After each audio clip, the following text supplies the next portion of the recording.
servante, mas uma serva, une pasteur. uma pastora. Elle est une pasteur. Ela é uma pastora. Est-ce que vous êtes prêts pour la recevoir? Est-ce que vous pouvez la recevoir? Pode estar para receber.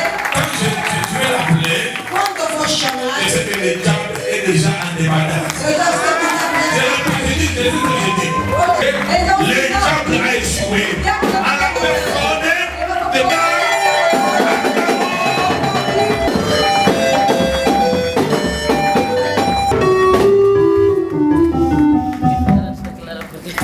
Amém. Nós queremos alavar o Rei dos Vai dar Reis. 5 minutos.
Respect na ngai nyonso na ba homme de Dieu ministre. Os meus respeitos aos homens de Deus ministros, Fils de Dieu.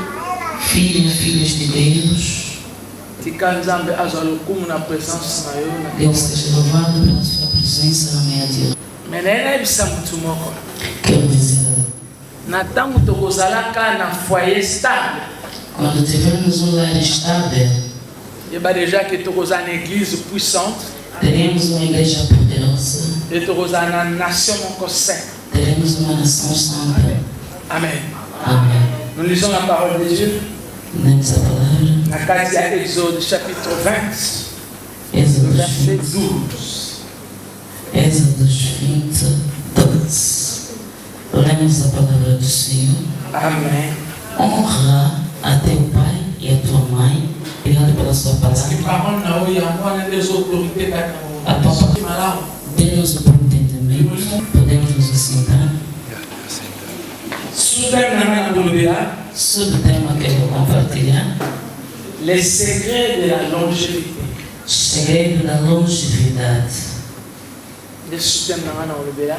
Esse é o tema que vamos compartilhar. Pourquoi tokolobela les secrets de la longévité? Por que que vamos falar do segredo da longevidade? C'est pour éviter la mort précoce. Para evitar mortes precoces. Et que mutu nyonso akoka kokufa na temps prévu pa na Nzambe. Para que todo mundo possa morrer no tempo previsto a Aza na Deus. 3 grands points. Tem três grandes pontos. Premier point, on peut la définition. Primeiro grande ponto é definição. Deuxième point, on peut la crainte des yeux. Segundo, crença do Senhor. Et troisième point, dans la conclusion, la mission. Terceiro ponto é a nossa conclusão. Amen. Tozolobe là, plan ya Nzambe Estamos a falar do plano de Deus para ti et pour la famille. e para a tua família. Wana grand thème na biso. É o nosso grande tema.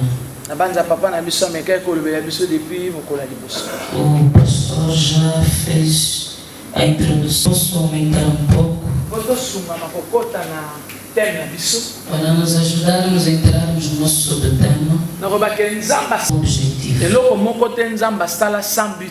Nada Deus fez sem objetivo. Et tango asali mutu. Quando criou, Bible ebisi biso ke Nzamba zana ba projet ya bonheur pour na mutu. diz a Bíblia que Deus tem projetos de bondade para o homem Et pour na famille, e para a famille família. nyonso ekobéir epa na Nzamba. Toda família que vai Il obedecer faut a vivre Deus longtemps. viverá longo tempo. Yango na ina biso ke na ndenge okotambola pe na nyonso kosala. Quero te dizer em tudo o que vais fazer e como vais Ja ganhar. Nzambe na premier point. Coloque Deus em primeiro lugar. Deuxième point, foyer na yo. Segundo lugar, teu lar. Troisième point, tia église na société. Terceiro ponto, igreja e sociedade. Amen. Amém. Na parole de Dieu, tu kotanga tomona nkola azopesa ba commandement. Onde acabamos de ler, Deus dá mandamentos. Azopesa ndenge nini bato bakoki kotambola na se na moi oyo. Deus estabelece de que maneira as pessoas devem andar debaixo da Bino terra. kotuna na biso ba question. Vocês nos fazem Nga lelo perguntas. pe na kotuna bino ba question. Hoje eu vou fazer a pergunta. Nani akolobela nga bi commandement? Quem pode falar acerca de 10 mandamentos? Di commandement. 10 mandamentos. Primeiro mandamento: Ah. não terá outro Deus diante de mim. Segundo, não fará para ti uma imagem escultura ou semelhança a ele. Terceiro, não matarás não. Honra o teu pai e a tua mãe. Não terá, não falará coisa falsa para o seu, não dirá testemunha falsa para os seus próximos. Quinto, né? 5, né? Já está 4, já passou. Já 6. Amém. Já é 6, mãe. Se é 6, não terá outro Deus diante de mim. 2, não fará a imagem de sepultura, nem semelhança a mim. 3, honra o teu pai e a tua mãe. 4, não dirá falsa testemunho para os seus próximos. 5, não adulterarás. 6, não furtarás. 7, não rouba.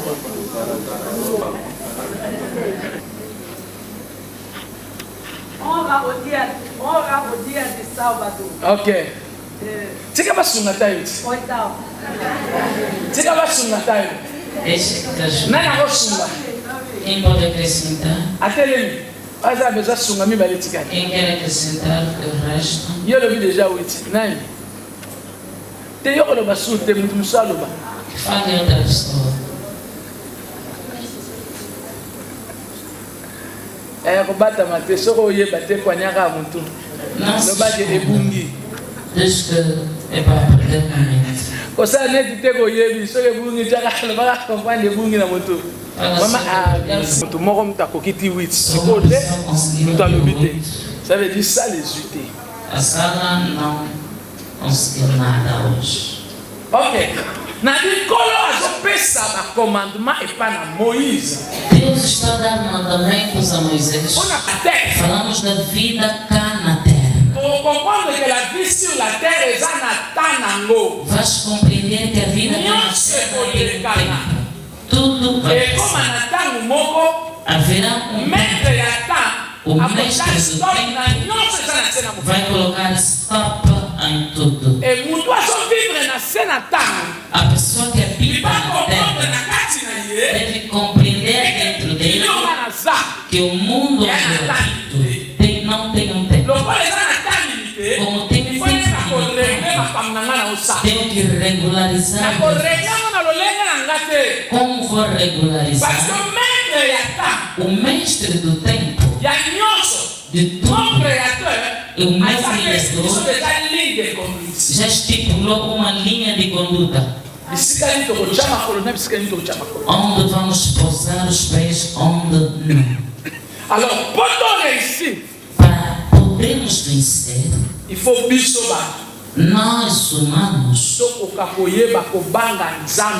devemos temer a Deus. A primeira das coisas, o grande segredo. Deus diz na terra que vocês vão, se observarem minha palavra, quer dizer que não vão demorar.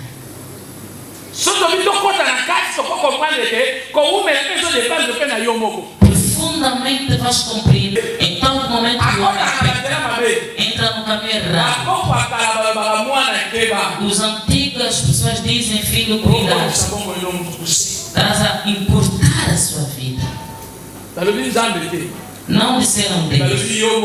Disseram tu estás a importar a tua vida. Por quê? Porque não queres andar segundo regras. Tudo que podemos chamar de regras ou leis. Com Salmo 119 podem chamar a palavra do Senhor. Mas todo lugar, toda pessoa tem um contexto. No temor do Senhor, coloquei sob o ponto para nos ajudar a saber como.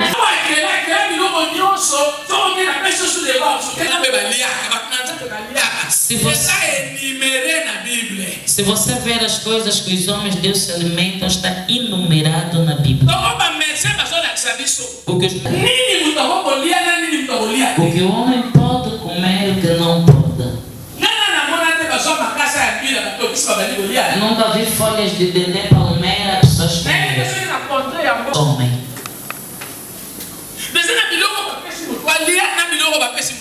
Tem coisas estipuladas para se alimentar, outras não. Uma má alimentação também. Essa que está a entrar nas suas mentes.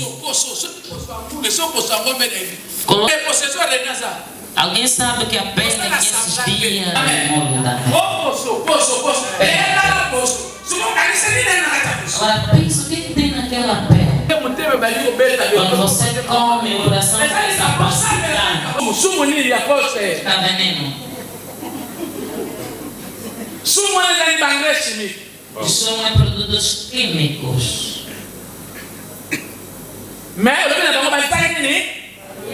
Nós falamos com as crianças. Talvez aquela criança tenha um grupo sanguíneo que não é bom.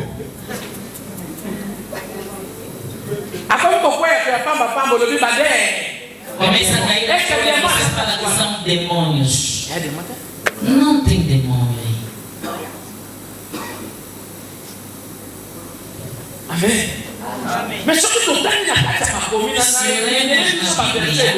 nos deram versículos. Você me disse que pessoa não vai controlar. Se nós começarmos a alimentação segundo Deus, podemos vencer isso. A alimentação não tem nada a ver com meios financeiros. Primeiro é teres o conhecimento. Segundo, procurares. Podes comer bem com facilidade. Fazes uma rama. Peixe mesmo lambula. Descobri que em sardinha são sardinhas que nós compramos. Vais comer rápido e vais morrer rápido. Amém. Amém. nossa alimentação. Doutor, c'est la tête au monde de l'ensemble a inspiré les soleils de Oliam Koloana. Não espera a inspiração de Deus. Nunca vai te dizer que come de manhã, de tarde. Vai dizer come de tarde e tome um chá. O homem é responsável de algumas coisas.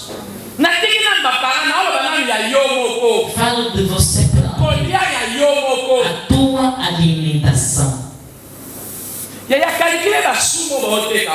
Calcule os sumos que vendem. Pequeno.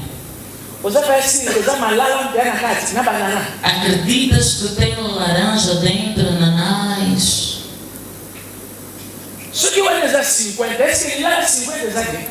é 50, não tem laranja de 50 kwanzas? Será que não tem? Se você tem 3 laranjas de 200, você leva em casa, protege. Se tens um liquidificador, podes pôr no liquidificador. Se não tens, apertas nas mãos, pegas as cascas férreas com 1 litro, coloca um bocadinho de açúcar. Sumo ou não é sumo? Natural.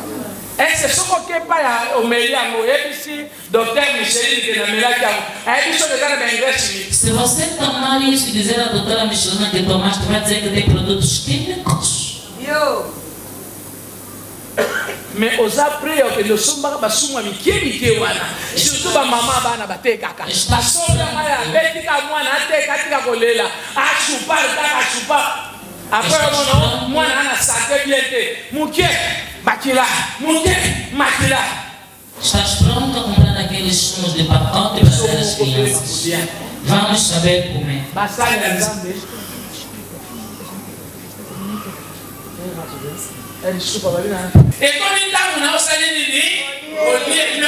Pais de Deus, mas fala a igreja em geral. Esse é um problema das senhoras. As senhoras sabem um frango, uma concha, uma costeleta barata, aquelas asas, costelas, barrigas de gato. Os teus filhos alimentam-se de vegetais. Lhes mostra comer batata, gergelim,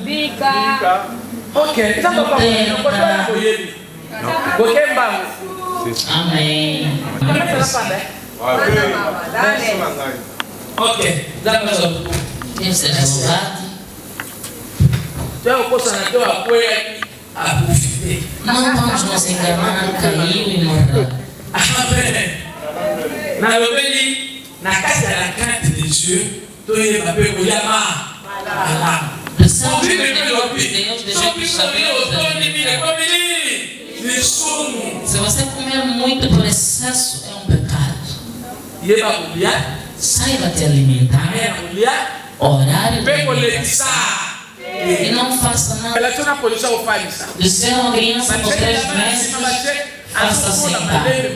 Está crescendo devagarinho. Você está crescendo apertadinho. Você cresce apertado. Às vezes você cai. Até em lugares que não podes cair, você cai. Uma pequena corrida de seguir um táxi, você já não tem fôlego. Será que isso é mesmo um problema de Deus?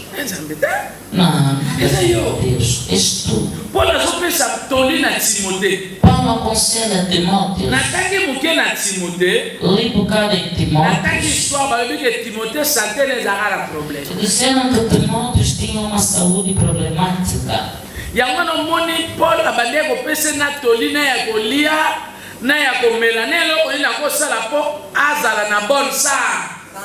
Por isso, Paulo aconselhava a ele a sua alimentação, o que tomar para ter uma boa saúde. Mas no lado físico, mas ao comer sim. Côté PDV, isso não se bien. Por causa de tinha Mais physique, ça saber veut isso. dire. Mas a Tu física, me demandais de méditer un peu de vin. eu meditava pouco vinho. Les équipes, un litre à gaivota, voilà, tu bien E un um litro de gaivota chamamos pouco ou como é então, casa? Olha essa aí, pega. Aquilo mesmo só pouco vinho. Mas não tem problema estômago. Eu estou no estômago, ou seja, não vou usar na gota. Você também tem problema de estômago ou não? Ou seja, não problema com até, mas Não pode tem ser problema com pé de pé. alimentação, mas Nem é você, bicho, pode ser pé de pé, não pode ser pé de levi. você não é pouco vinho.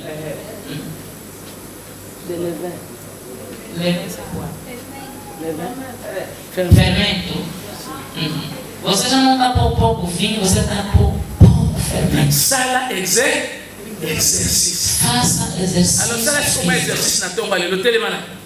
Levante, vira um pouquinho. Muito bom, muito bom, muito bom. Isso aí ajuda a alivia. É bem afixi. Um pouco de Eles exercício. não vivem só para mafuta. Tira gorduras, Eles não vão dar peso. tira o peso. Ou usar a depende na musala ou muito na mumbasa. Isso depende do trabalho que cada um faz. Física exatamente. Educação física é muito importante. Mas só para poder Estou a controlar a minha hora. troisième, na carte da grâce de Dieu. Terceiro ponto, devemos saber nos repousar.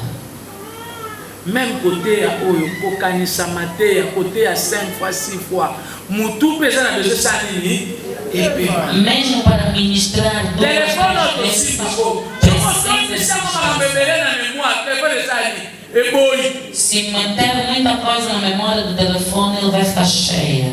Mon comment va sortir de message na WhatsApp. Na só eu com message mais solo bati. Me enviavam mensagens no WhatsApp, mas não falaram. Na be téléphone é kufi. Eu disse que o telefone está louco. Na minha me pare para terre. Levei no reparador. Atala ngabi mai téléphone é Disse não, o kufi. telefone não Effacer está. mon que moi ndabu. Apague Ya ba algumas audio. mensagens, Komona ke áudios, eleloba. e você vai ver que Ya na bandika ko effacer ndango. Ça na effacer ce côté. Effacer abi mémoire za che. diz que a memória está cheia. Ndenge nzambe asalaki toza na temps biloko nyonso mpe ndenge asala eza mpe na ntango. Tudo que ele criou também tem um tempo. Yaya ngai ntango nazala mwana mokie Quando eu era criança, naleki na ngai to bandeki kokima grafese nós fugíamos grafador. oyebi agrafese Grafador. soki kaka mama na biso asimbi agrafese Quando a nossa mãe pega grafador, alors polise biso na mbango toke na sa mbeto e eles fugiam. nasali yango Ensinou. nai na kolise classe Quem lhe ensinou? époque na ye É a sua época. évolution na ye A sua na nzambe mpe evolução. azo comprendre ke mokili E ezokende Deus ba está entendendo que o bambu mundo ba vai yango na bana rapidamente. ntango babota baokende As mbamba crianças que estão a nascer também estão a ir rapidamente com a mente. soko opesi babuto tekiteka osimba te Se você lhe dar um telefone de botão, não vai. ayebi mpenzaka eza joue Sabe que isso é brinquedo. abosa makambo so ifoko Vamos obedecer o que devemos obedecer. kaka bahomme de dieu te Não somos homens de repouso. po opesa ye ta Para dar-lhes o ase tempo reconstitue de lisusu arrefecer a memória, reconstituir-se e que possa te dar boas coisas. ezalaka batata bazala bakasi ya mathématique awa Tem pais aqui que eram fortes, Mas cheios pensa de aí, matemática. diz, Pausamos, depois vamos continuar. tosala efort Façamos o esforço. tokende na mpoye mosusu Outro ponto. oseka Disseram para tirar o teu estresse, tens que rir. yeye asekata na mwasi na yo Começa a rir com a tua esposa. bozala makambo mpe ya kosekeza Tem coisas para sorrir. nayebi paster moko ntango toza na fiançai na mobali na ngai Conheço um pastor quando noivos ou ayebisi biso esposos. alobi na kati ya libala to abana mike Disse no casamento todos somos crianças. tokotikala mpe na teni ya da tobandi mbango na kati ya ndako Podemos ficar mesmo como Deus nos criou com essa forma. Sem o outro volta aqui. ye nyonso mpe ezaka na kadre ya Tudo tem a ver koseka com um bom ambiente de sorriso. otieta mwa imu Botando uma humor. Põe um pouquinho de humor. Amém. Amém. Tá lá. Rebeca na Isaac. Rebeca e Isaac. Quando o rei estava disse, hoje vou. Viu na janela? Me pergunto que tipo de brincadeira. Mas a Bíblia diz que eles estavam o que eles estavam a fazer. Não sei se no tipo de brincadeira que eles faziam mostrava que são casais. Zwata mama kenda ta kotambola na ilia kote ya mabebeza ya malamu pesa nini esali Pegue a sua esposa, vamos fazer um passeio na ilha. ya chakondo na gondo na ya Pega lá um calçãozinho. Kopeta ni bakuto kuti na gondo na na segera na chemisa na jona na pena gondo na Meu marido também com seu calçãozinho. toki pepe mwa bamba Vamos por ya nene na bi ya biso da nossa forma. Amém. Muito bom. Amém. Amém. Kotama kamnoso na ye sen ke otama musa de lamba ebike tozape batu il faut que você kaka. Não leve tudo na santidade. Deus sabe que você é humano, deve ter o seu tempo de se divertir. Se chegar nesse exame aqui, na papa bozi secret boche. Começaram a falar mal dos irmãos da igreja,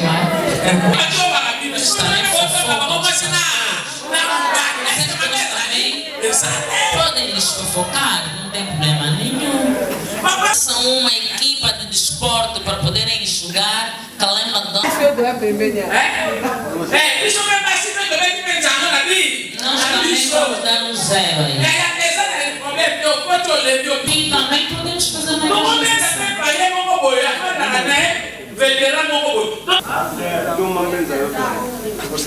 Zango. Que nasçam boas realizações.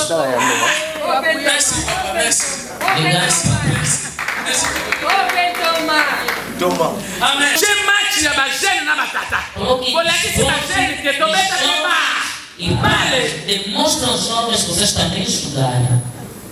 tudo você divertir.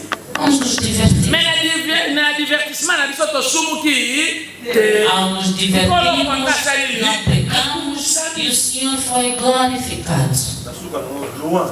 ya kosakana te ya soko louange wana ezanga miziki oyo ya basoko mibale Das mãos nakunda babidon e uma batuque aí. yaya kema kokita te ekita te Agora ele vai descer.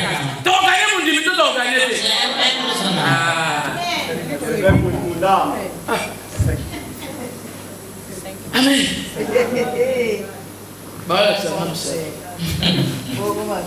amen Amém. nalobi di divertissement Divertir-se. donc babino na kati ya crête baprotokole ya babikini ele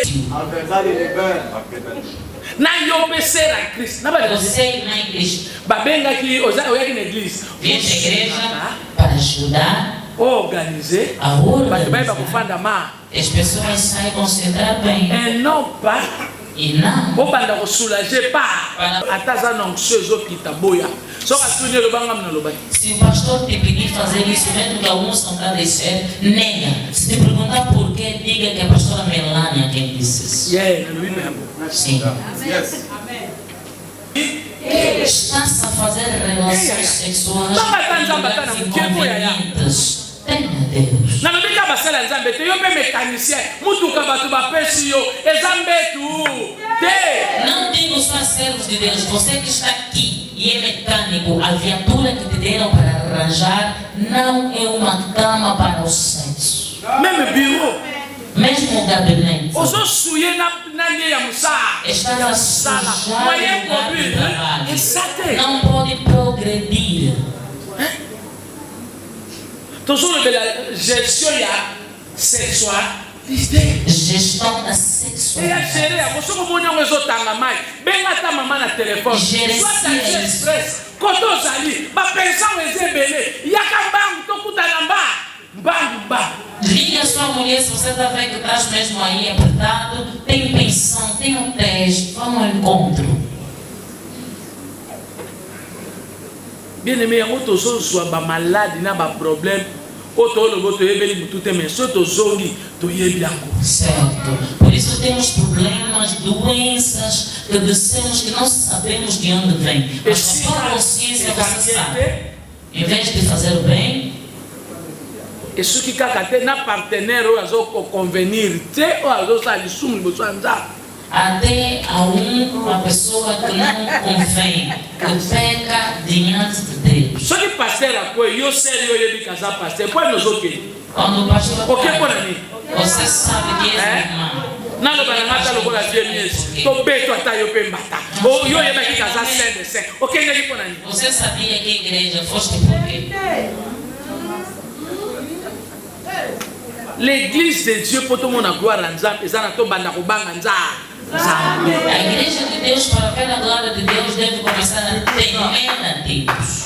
Ba désir na biso te ba ko gérer. Gerenciar os nossos E bo mama desejos. mutu te to la pe pantalon. Não manda ninguém, não fura também a calça.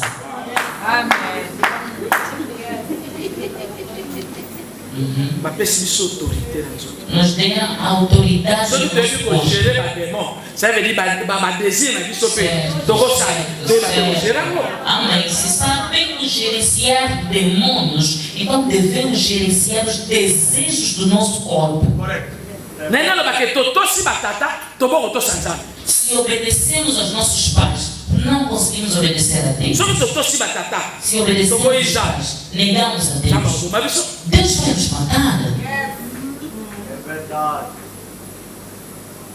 Tala. OK mais ma pilo, mais ba pilo ni na yo, e vi me yo passer so di frère, mais ba pilo ni. Po ya ko satisfaire mutu na ndako. Você toma líquido. Aleluia, Zanza, bacana, choco, de aleluia. Você Aleluia. vai satisfazer a pessoa e você diz aleluia. Na tele mi po balobi na ngai komi na suka. Esse era o momento de parar. Na suka na ko na ngai. Vamos segurar não vamos receber o micro. Bien aimé. Bem amado. Rien bisayo, le respect des règles et que me mayo na longévité. O respeito das regras vai te levar à longevidade. Que Dieu nous bénisse. Que Deus abençoe. Amen. Amém. Ok. Amen. Tokotelema tokozela mpenza te tobengi pasteur Alexandre Boba Vamos chamar o nosso pastor Alexandre. po aya kolobela biso ayekilote biso mpona offrande. Para podermos falar sobre a oferta. Aujourd'hui tokozela mbala mibale te bakotia 2 paniers. Não vamos fazer duas vezes, vamos meter 2 cestos. Oyo ekozala mbala moko Que vai ser de uma vez. offrande tosalaka habituellement. Ici a trabalho. Tokobetisa au fait Serge pour présenter. Vamos apresentar os pastores que estão dentro de nós. Alors tabozo benga pasteur Abisso.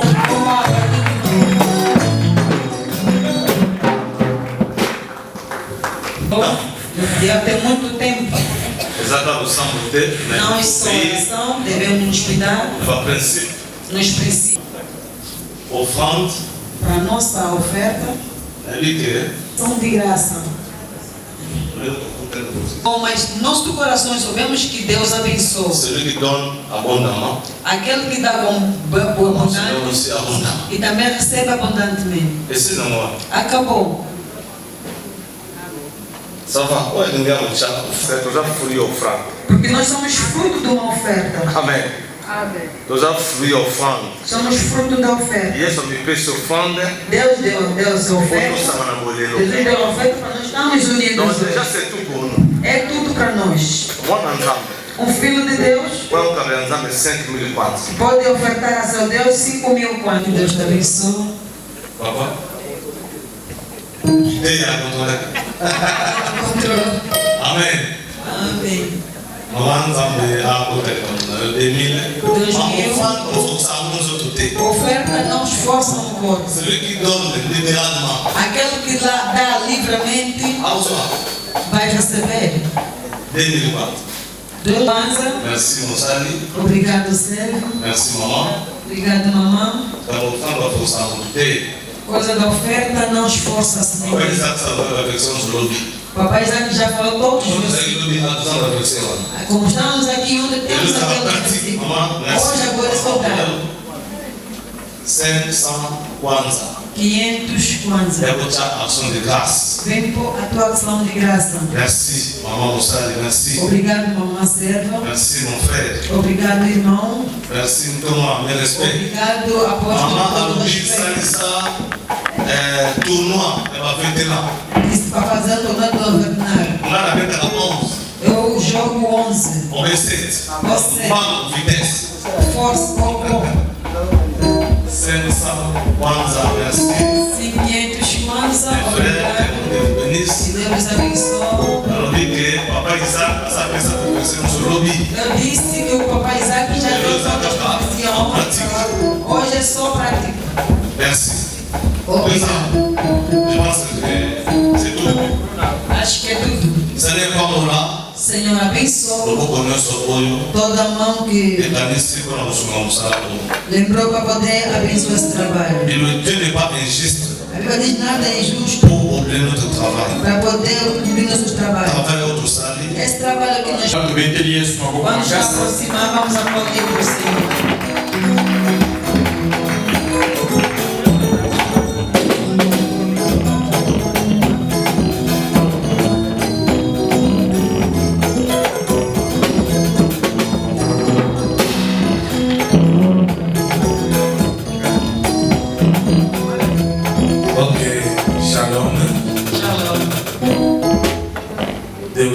Seja louvado. Zambe azoroku.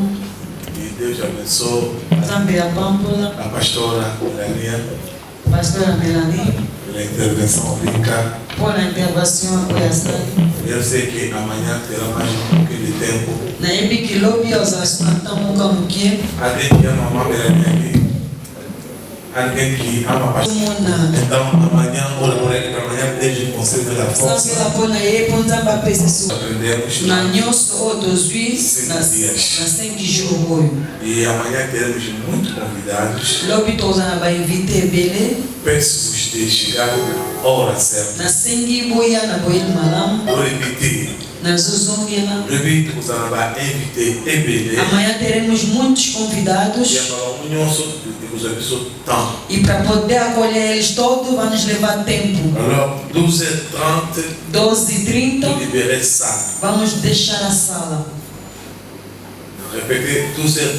Vou repetir, vamos deixar a sala às 12h30.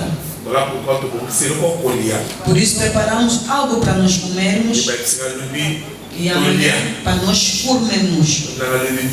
Amanhã vamos comer. Estou a vos dar bom apetite a todos. Seja protocolo. E nós vamos cuidar dos copos. Cuidar dos pratos. E deram-me ordem, se alguma coisa partir, o protocolo faz teu trabalho com excelência, com calma, na boca binhoso, para o trabalho passar bem. Como falamos, bom apetite.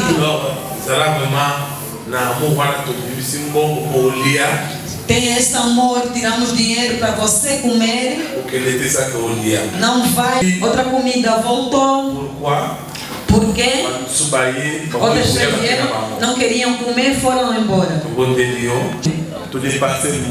Nós gastamos dinheiro. Nós gastamos dinheiro, estou a falar a verdade. Quando eu vi as coisas voltarem, não me fez bem. Tá bom? Pour l'intervention. Para a intervenção. La intercession. Da intercessão.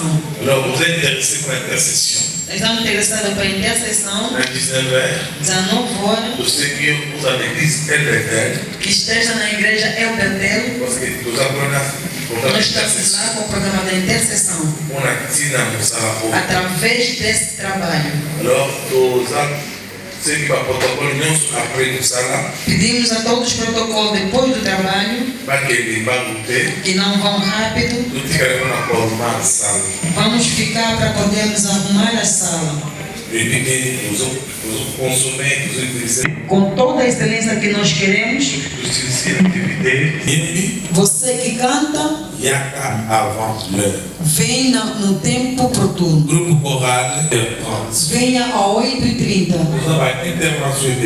Temos muitos pregadores amanhã. Devemos dar tempo de vir na hora. Ajuda-nos, por favor. Pode também não comer em casa. Não se preocupe. Nós estamos a pensar em vós. Tem comida aqui. Sai de casa mesmo sem comer. Para poder vir mais cedo. 8h30 nós vamos começar. Como temos a intervenção, como eu tinha dito. Nós avons besoin de timing. Nós precisamos de timing. Tout faire avec le temps. Tudo com tempo. Merci beaucoup, Mambo. Receber os homens de Deus que estão no meio de nós. Il y a des éminents serviteurs de Dieu. Tem eminentes servos de Deus. Il y a d'autres qui sont en train de manger. Outros que estão a comer. Mais nous voulons rapidement nous présenter seulement lever la main. Vamos apresentar simplesmente levantar a mão. Nous avons ici présent au milieu de nous. Temos aqui o presente. A Copec et les semblables, e ajuda semelhante. nous vous remercions et acclamons le Seigneur pour cela. Et je vous demande demain, dès la présent, nous avons l'équipe médicale qui est coordonnée par Dr Micheline. Ils sont là pour le travail. Nous aider gratuitement prélever la tension gratuitement. Hier, elle a fait une intervention riche. Vous devez avoir l'habitude de contrôler votre tension artérielle. Pour prévenir certaines choses. Nous avons des problèmes de crise. Nous avons des problèmes de santé. Le docteur qui est avec nous aujourd'hui va revenir pour nous parler sur les problèmes de diabète au service du détail. Et le problème de la tension. Alors, le problème de stress dans le ministère. Nous avons des docteurs, des médecins, des docteurs de nous. Pour nous aider, nous les pastorats. Comment devons prévenir ces merciers? Laissons la place pour le dernier mot par le président. Eu vou dar a palavra ao presidente. Je vous remercie.